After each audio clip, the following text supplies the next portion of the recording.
Hey, everybody. Thanks for joining us here on Spiritual Basics Podcast. My name is Jen Merkel.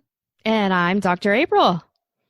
Hey, how are you, Dr. April? Haven't chatted with you in a little while. We've been kind of, for those of you listening, we did have a little bit of a hiatus. So, but we're back now and going strong. I'm so excited about doing this again. It's so much fun. Mm-hmm. So what's new with you, girl? I saw this YouTube video today that somebody else posted, so I didn't watch the whole thing, but you know how YouTube, these makeup tutorials are super popular? Yeah. Well, she did it wearing a pair of tiny hands. Oh my gosh. You know those plastic tiny hands? Yes, I actually got some in my stocking.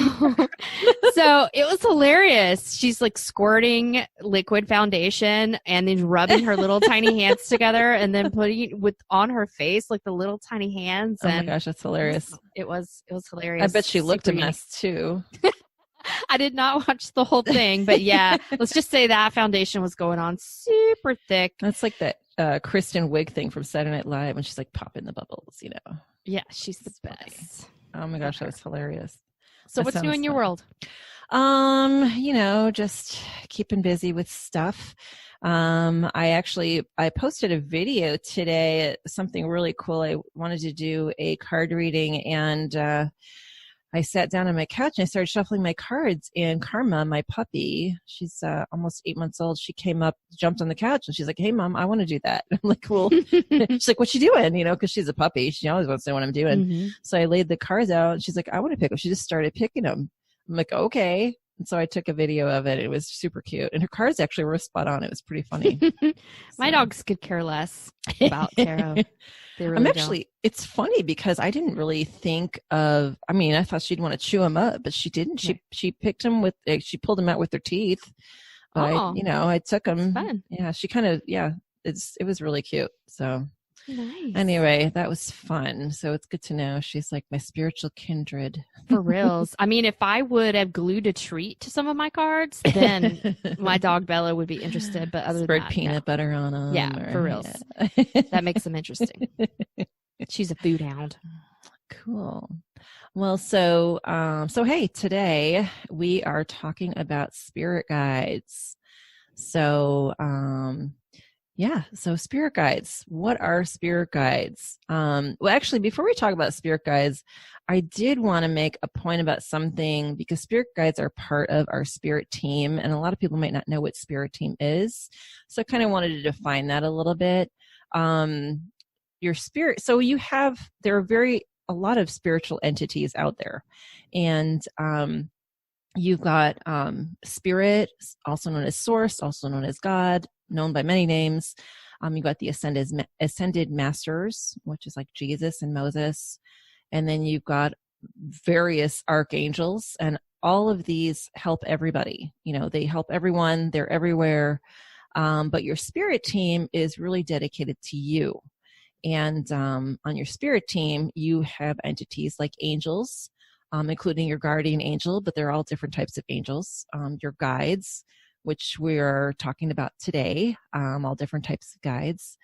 You might have a spirit animal, also deceased loved ones, and your ancestors. And those are like deceased loved ones who you never knew, like your bloodline, like from maybe 1,000 years ago or more. Yeah. Right. And for me, it's been my experience that I will sometimes have temporary guides that come in, and they are from religions that I don't currently practice, have never practiced, and maybe don't even know a lot about.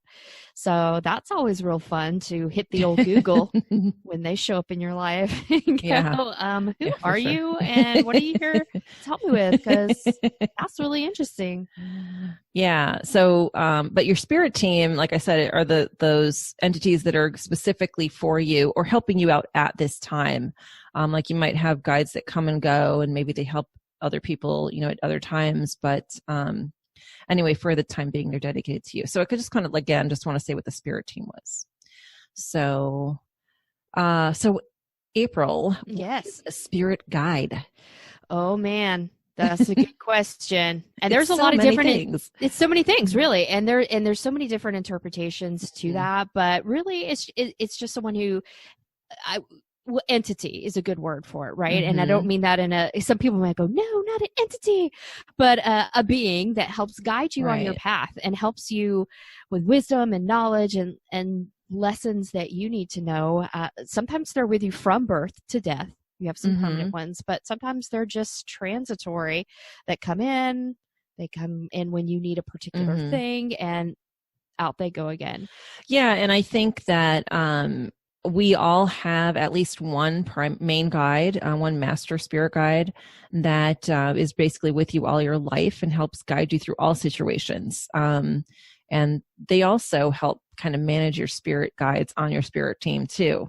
So like if you're going through a divorce or something, they might bring in another guide to, actually help you with that part, but they're still there too. But something that's interesting about guides, there's a couple different opinions about this, but some people will think that spirit guides were once humans, and that's how they actually empathize with the trials that we're going through and how they can help us because they've been through those themselves. Right. And some of the other theories out there are some guides who never choose to incarnate. So you and I, Jen, were talking earlier that planet Earth is cray-cray. It's jacked right? up, man. Yeah. We are the reality show of the universe. If anybody else is watching us, it is the greatest show in the galaxy. But so this is what I read. And really, if I'm recalling, Sylvia Browne was the psychic. I believe she died in like 2013. And she's recently resurfaced some of her recollections and theories. Yeah, some of her predictions. Predictions have resurfaced. But I believe, I want to say it was her that said some guides just choose not to incarnate because Earth was difficult. And incarnating on this planet was like 5 or 10 times on a different planet that was a lot more peaceful because this was boot camp. And so it's intense. And congratulations for all of you out here because you are in boot camp and you did something super awesome. And some spirits just choose to stay in that place just to guide people like you who are down here doing the tough stuff and give you as much support as possible, but they didn't go through it necessarily themselves. Yeah, and I think both, either one, there's no right or wrong. And I suppose, we believe what we believe, and I guess we won't really know until we're on the other side. Really, right. So it's just sort of whatever resonates with you, go with it. If it doesn't, toss it out, move on. Yeah. We're all about that. So why don't we talk about the different types of spirit guides and like their jobs, what they do to help us. I already talked a little bit about the master spirit guide, how they're with you all your life and help guide you through all the situations you're in. Also we do, I know April, you mentioned a little bit, the interim spirit guides where they'll be with you through a specific situation. Those guys are like experts on whatever issue you're going through. For example, I have a guide when I was first becoming awakened spiritually. I was learning a whole lot of stuff, and I learned, oh my gosh, I have a spirit guide. Like, what's that all about? And I wanted to learn more about my spirit guide, and I did feel her there. I knew she was there. And I asked her name, and the word joy kept popping up everywhere I went. It wasn't even Christmas time. So, which you do see it a lot then too. And now once in a while, it still does pop up. And I get that little ping like, oh, it's Joy saying hi. And I thought she was my master spirit guide because she really brought me through a lot of my learning and everything that has to do with spirituality. And she was there right by my side the whole time. And it was really cool. But then as I advanced and grew, she isn't really, I mean, she's still around, like if I really needed her, if I wanted to, has spiritual growth to do, but she's kind of taken a back seat, and I have other guides now that are taking the primary. So I don't really think she is my master spirit guide right now, but she definitely did help me through that. So. Awesome. Guys, if you could see this like cheat sheet Jen has made for me, she is like listed all these different guides out, and I'm like, dang, sis. I just hadn't really thought about it in that much detail. So I know for me personally, I think I have 2 permanent like guardian angels, but most of my team is a very transitory team, made up of, Celtics and, fairies and angels and peeps from other different traditions and religions. So it blew my mind to just see so many categories listed out here. Like I said, the interims are pretty much what I get, but kind of like your story with Joy, I was at Angel Intuitive training and they asked us to connect with some of my guardian angels. And I asked my guardian angel, one of my main guardian angels, what's your name? And then I heard Adam Marcus. And I'm like, well, which is it? Is it Adam? Is it Marcus?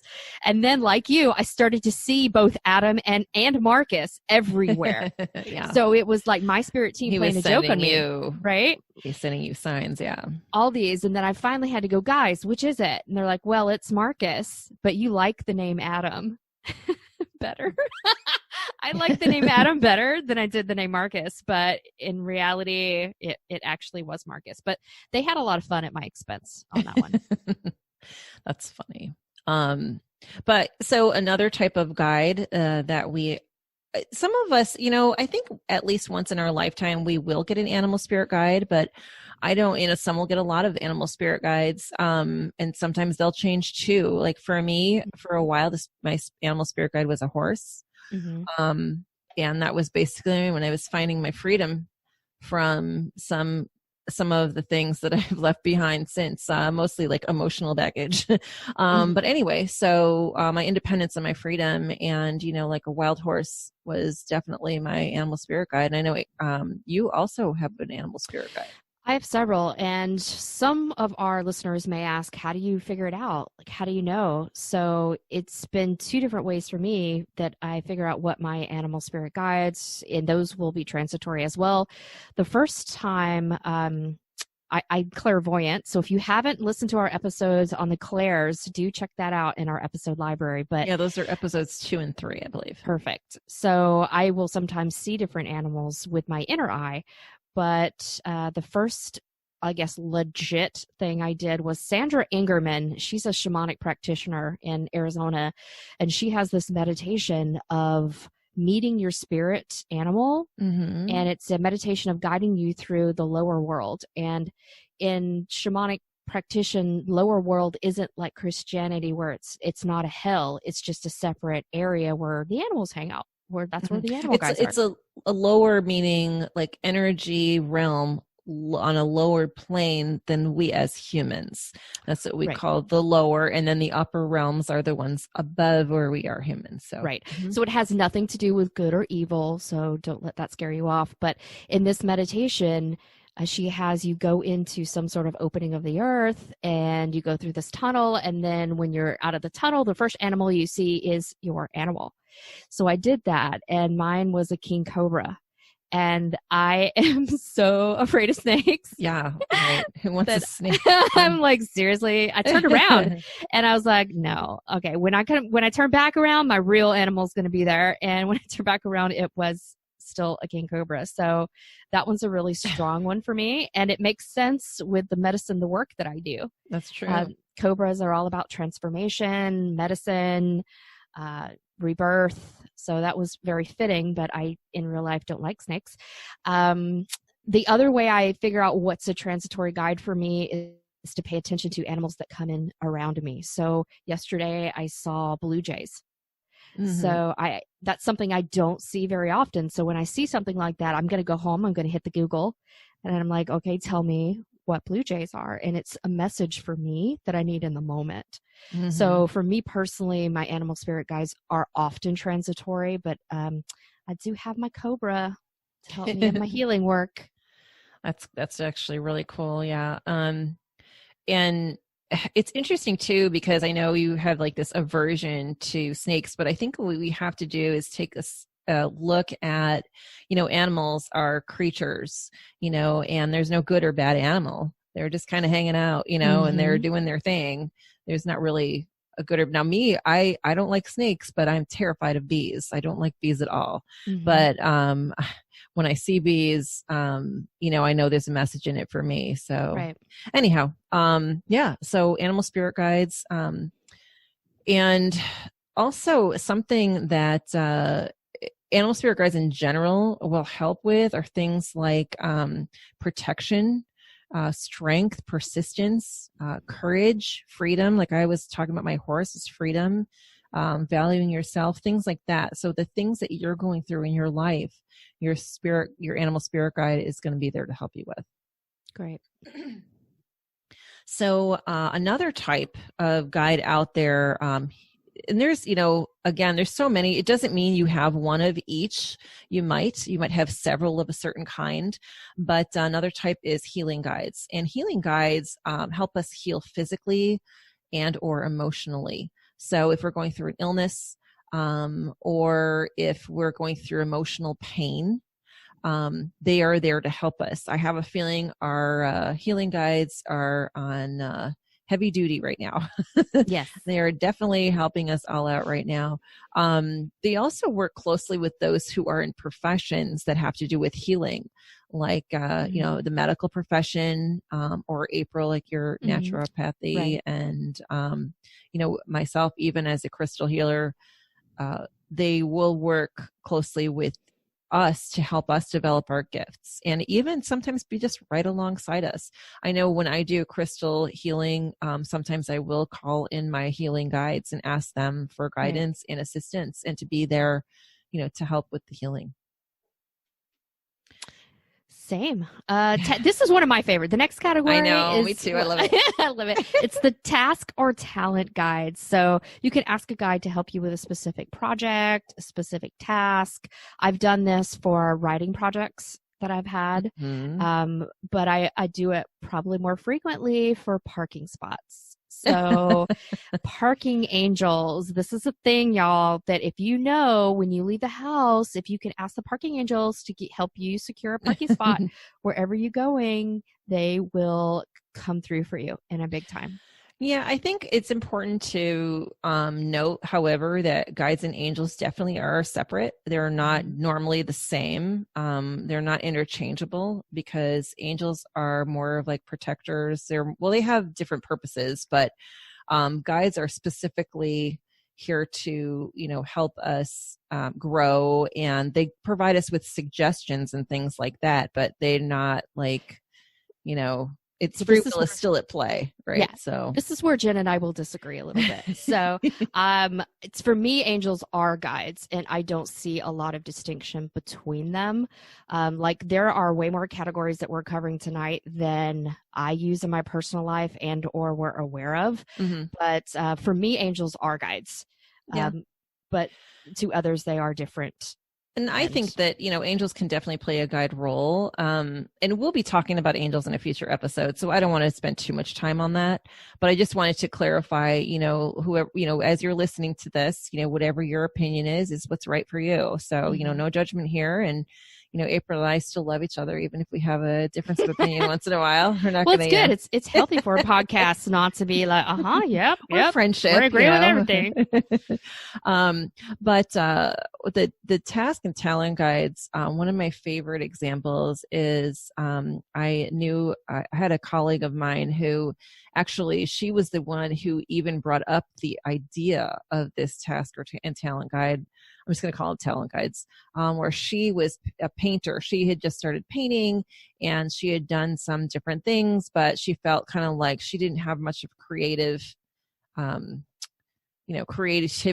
And so she called in her master spirit guide and asked her master spirit guide to send her a guide to specifically help her with improving her painting.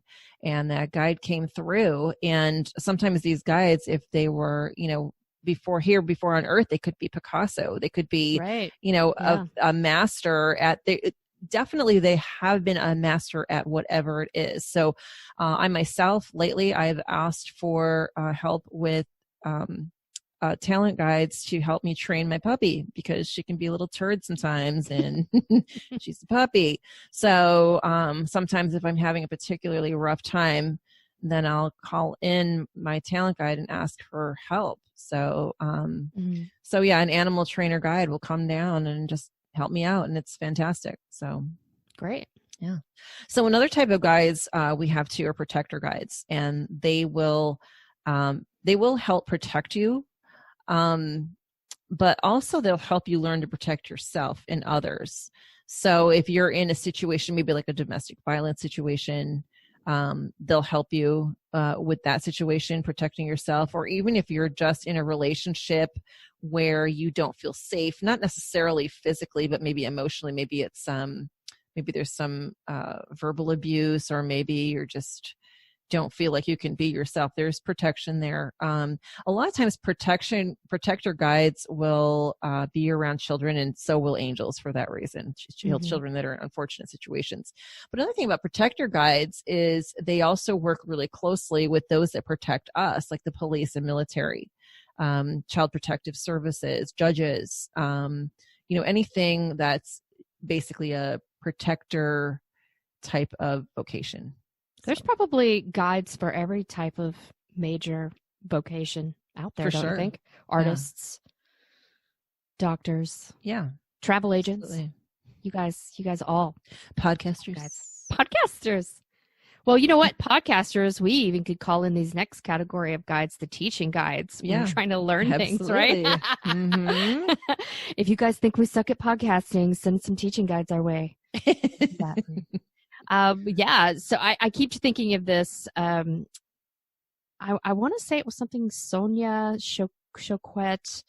She's an author. She works a lot with angels, but she was wanting to redecorate, and she couldn't figure out how to redecorate and make this solution work. So she actually called in a decorating guide, and who showed her a series of images on how she could make this decorating project work for her. So I thought that was pretty neat, but that's a good example of teaching guides.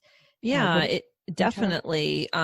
Your teaching guides will lead you to resources and information too. So they'll maybe put an idea in your head. Hey, why don't you Google XYZ?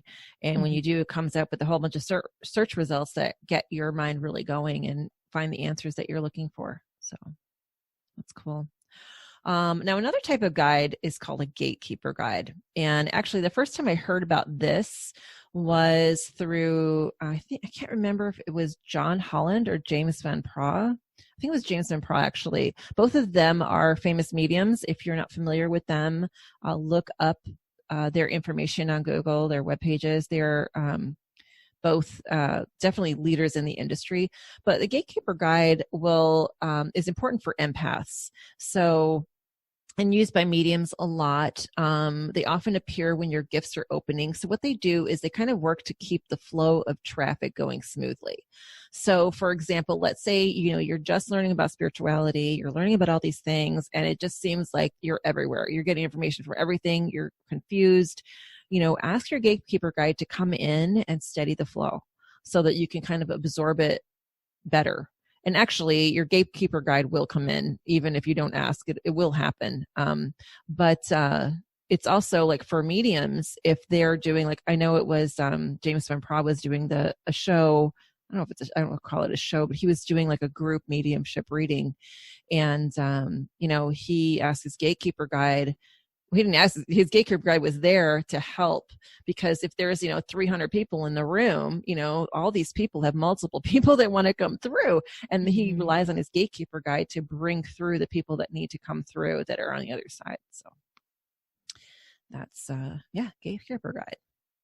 Fantastic. I feel like this one I do as well as messenger guides. So bring messages from spirit. Talked about the blue jay. Yep, the blue jay. I do. I get all. So animals tend to fill this little hole for me. But you know what? It could be somebody who spirit is working through, like someone at the post office. You overhear two people talking, and it's exactly the information that you needed to know. So things can be brought to you in interesting ways, I will say, and those are from your messenger guides. Yeah, and also it'll help you when you need to deliver messages. Again, this is something that mediums will use, because that you want to, as a medium myself, when I'm doing a mediumship reading, I want to make sure that I deliver the information in the most loving way, in the most positive way, with the greatest good. And without help of our messenger guides, it might just come out in not the best way. Because quite honestly, one of my issues I have a lot of time is I'm misunderstood. And that's the last thing I want to happen when I'm doing a mediumship reading. So anyhow, so there's also inspirational guides. And this is something that it's funny, till I started writing up this outline, I was like, I never really thought about inspirational guides, but man, I've got a ton of them. And I think the reason I know that is because I'm like an idea person. Like April and I were texting the other day, and I just like, those ideas are just flowing out of me like so crazy. But I'm an Aquarius, and we're known for having many ideas. And I definitely think that inspirational guides are strong with me right here. They also send epiphanies, and I do get those a lot too. I had a video on my my website, but I guess my Facebook page about an epiphany I kind of had while I was hiking in Sedona recently. But I get them all the time. Sadly, sometimes they're at 3 a.m. So I don't know if I got to get better about like writing them down so that I remember them in the morning, but gotta ask those gatekeeper guides to like make sure they come in between the hours. True. That's actually a really good idea. 7 a.m. start doing 9 that. p.m. Yes, that's what it'll be like my on my phone. I have like the do not disturb hours. I ask my gatekeeper to impose that for that. I'll have a lot better sleep, I'm sure. It's true. They'll help you access your higher self and spiritual truths, and also help you to learn more about the higher dimensions. So why do guides help us, Jen? Tell us. Well, guides help us because it's for their own spiritual expansion and growth. Because when they serve humans, they're helping us to become more enlightened and spiritual ourselves, and that's our goal, and that helps them to grow as well. So that's really the reasons why they do. That's great. Yeah. And what's your favorite way to communicate with your guides? My favorite way? So I'm communicating with my guides all the time. I'm like a big old chatterbox, and I talk to myself all the time. And I used to I'd make fun of myself just to talk to myself all the time. But I realized 6 months ago, I'm not really talking to myself. I'm talking to my guides. Like when I'm driving in the car, I just talk out loud. I'm like, you know what? I know my guide's sitting right there in the passenger seat.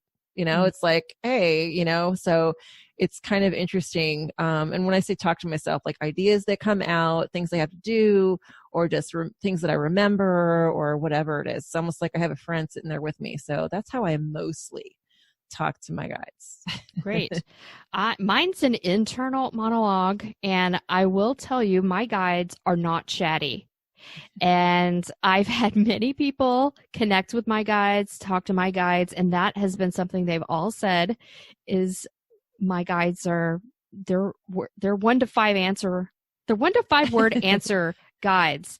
So I've learned to phrase my questions in yes or no answers. Keep it yes or no. Keep it yes or no. I kind of feel like I have a magic 8 ball, right? I have a magic 8 ball sometimes. Yes. They're just not chatty. And I know some other people get long answers from their guides. And I dated this one guy who loved to do journaling with his guides. So he would write down a question for his guides on a blank piece of paper, then just kind of get in a quiet state, and he would do almost like an automatic writing. He would just write down whatever was popping into his head, whatever was coming to him. And this guy had pages of stuff. And my guides were like 3 words. It's like, don't do it, girl. I'm like, how does that even happen? I mean, I'm so jelly of people that have. It's interesting though, because I think our guides, for the most part, are going to match our energy and our personality because they match up with us. I mean, really, they're a perfect match. You're not going to have a guide that clashes with your philosophies or, what you're doing. I guess there might be an exception if the universe wants you to go through a specific, lesson. They might do that. But I think in generally speaking, you will, have guides that match your energy. Well, apparently I am to the point, y'all, in like 1 to 5 words. You're very succinct. I'm succinct. That's like a vocabulary word from 8th grade. That's right. Coming back. And one really good way to communicate with guides too is to meditate, and, just talking to them in the meditation. It's also a really good way to meet your guide. And I know April talked about a guided meditation that she did. You can actually find some guided meditations on YouTube. that will help you to meet your spirit guide. And one that I always like to recommend, they're called The Honest Guys on YouTube. They have zillions of different types of meditations, but they have a couple different versions that you can meet your spirit guide. And that's one that I definitely recommend. And that's how I actually met my spirit guide for the first time, I think. So That's great. yeah. I did one yesterday again with Sandra Ingerman, but this time we were doing the upper world, and I met Shiva. And I am not Hindu, and I had to go Google like what that was about for me. But she says set an intention, set a question, or if you need a healing or you have a problem. So I set this intention, and then I step out into the upper world, and then there is this person, Shiva, to help me out with my problem. So just be open when you do these meditations that your guides can come in a lot of different forms and a lot of different ways for you. But it's fun. It's fun to see what comes up. Yeah, it is really cool, actually. Yeah, I can tell my little story about a spirit guide I met recently. A couple months back, so my 2020 word is level up, and I know that's 2 words, and but anyway, it's like, I want to get to the next level now. I feel like I've grown a lot, I've changed a lot, and I'm ready to level up for sure. So I did a specific meditation to ask my guides, what does that mean? Level up. Like, there's so many different options. What do I do? So during the meditation, I actually went up to a higher realm, and I met a spirit guide who was very kind of stoic. Again, did not match my energy, right? So generally they do. This one wasn't matching my energy. He was very formal, and it wasn't, unpleasant or mean or anything like that. He was just very stoic and to the point and serious. And I asked him his name, and he said Angel. And I was like, what? Like, wait, you're a guide, but your name is Angel?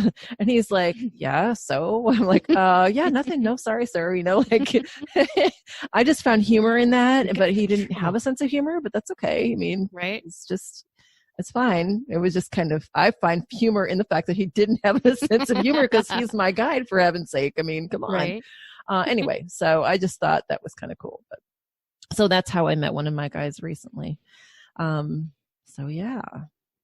And then April, you have a note here, the question and answer method. I do, and it's one I really talked about. So I will mentally ask my guides a question, and then just they will answer me in kind of a claircognizant. The answer will just sort of pop in my head, sort of way. So it's like you, except I just don't talk out loud.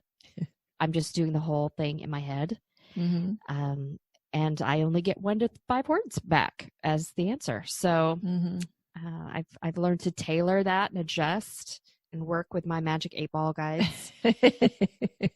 It's cool. I know what I'm getting you for Christmas now. I know, right? I love those things. Actually, people don't even realize magic 8-ball is a divination tool. Like, people don't even realize, like, back in when did they come out? The 70s or something, or 60s even? I don't know. Like, that was, I guess that's when Ouija boards were a thing too, but for sure. Anyhow, we digress. I digress, my fault. So another thing about guides to know, I know we talked a little bit about names of guides, and we talked about how, we said he this or she that. Guides don't really have genders, and they don't necessarily put a lot of placement on names. I think they do it for our purpose so that we know who we're talking to, because as Earth people, we feel the need to know the gender, and we need to know the name of our guide so that we can identify with them. But when you're actually a guide, it's not as important to put that kind of label on anything, for lack of a better word. It's like my Adam Marcus story. My guide didn't really care. Or my angel story, him. Yeah. Right? Exactly. Adam Marcus, he's going to answer. It's kind of up to you. Like, it's for you to decide what the guide who has no name, because they, I mean, whatever. I know sometimes I'll communicate with guides, and I really don't know. I don't know their name, and I don't know their gender, but I know they were there, and, they're helping me for whatever reason. So, yeah. Yeah. Great. Yeah. And another thing about guides is they are always with you. They're always with you in one form or another. So it's kind of like, when we think about God or spirit or source, it's an ever-present thing. Right. And they're part of you. They're in you, just like spirit is. they're there. We're all connected, and they're part of that connection. Yep. So if you have any questions about guides or anything we've talked about today, or any show suggestions, please do send your questions to spiritualbasicspodcast@gmail.com. Feel free to visit our website also. We're not done yet. I just wanted to kind of give a little plug about how to contact us. Our website is spiritualbasicspodcast.com. But April, I think you mentioned that you saw a question come in from one of our listeners. So I would like to hear more about that. Absolutely. So this question is coming from Katrina, and she writes, "Hi, Jen and April. I recently lost my job. I'm sorry, Katrina. And I'm feeling a lot of anxiety lately. I worried about finding another job that can help support myself and my family. I like to work with crystals. So do you have any recommendations for crystals to help me manifest money or another job?" Katrina. So Katrina, we're sorry that you're having a little difficulty right now, Yeah, that sucks. But Jen and I love crystals, and you came to the right place because this is our jam, and we have so many recommendations for you. So first off, I want to help you address your anxiety. Amethyst is one of the crystals I love for anxiety. It does help you connect to your higher self. But also when you're really anxious, doing a little grounding, having a little grounding crystal, and black tourmaline is my absolute favorite for that. Mm-hmm. What about you, Jen? For anxiety, I tend to move toward the crystals that look like the ocean, basically, because the ocean is my happy place that calms my anxiety. And, water does represent our emotions. So something like Larimar or blue aragonite are really, really good for that. Another really good one for anxiety, my go-to is clear quartz. It's kind of like go-to for anything, but specifically when you're using it for anxiety, it really clears your energy. And rose quartz is another one I really like for sure. anxiety. Mm-hmm. So let's talk about. Oh, sorry. I was just going to say rose quartz. One thing about rose quartz is, it's all about love and bringing love into you, because you can only have love or fear. You cannot have both. And anxiety basically is just a form of fear. So Absolutely. When you bring rose quartz into that and meditate with it, or even just put it in your pocket for the day, you're kind of giving yourself a little boost of love there to help, keep that fear away. Absolutely. So let's talk money now. You want to know how to manifest money. So manifest this money and this job. So I love citrine as one of my favorite money and business prosperity crystals. What about you, Jen? Pyrite is one of my favorites. It's also known as fool's gold, and it comes in many different forms. It's actually really cool, and you can get it in different shapes and sizes, just like any crystal. I just recently got a big pyrite sphere, which is amazing. I actually got it from a crystal shop here in Dallas. It is heavy. But it's got amazing energy. Like right when I put it on my crystal shelf, I could feel the energy coming off of it. And since then I've won a total I've manifested about $500 in unexpected income. Two of them, I won $100 twice and a $300 unexpected income that came within a week. That's fantastic. I know, it was just amazing. I've never had that much success with a single crystal before, but I'm going to keep using that guy. I love spheres as well. I think they're super powerful. And you mentioned a great thing, but sometimes a mantra I like to use is that I'm open to receiving money from expected and unexpected sources. To be open so that it comes to you. And if you have a lot of anxiety or fear, you can actually block that goodness from coming to you. So it's really important to relax, stay in that faith place. Ask your guides to help you, girl, because we talked about guides this whole episode, and you do have money and prosperity guides. Look to your spirit team for help. Now you know about the different types of guides out there and how they can help you. So hopefully these tools are really going to be helpful for you. Thank you. And thanks for writing in, Katrina. And please let us know if you have any more questions. Yes. Again, our email is spiritualbasicspodcast@gmail.com. Visit us on our website, spiritualbasicspodcast.com. So thanks so much, guys, for joining us. Thank you, April, sweetheart. Thanks, Jen. All right. Bye, guys. Good night.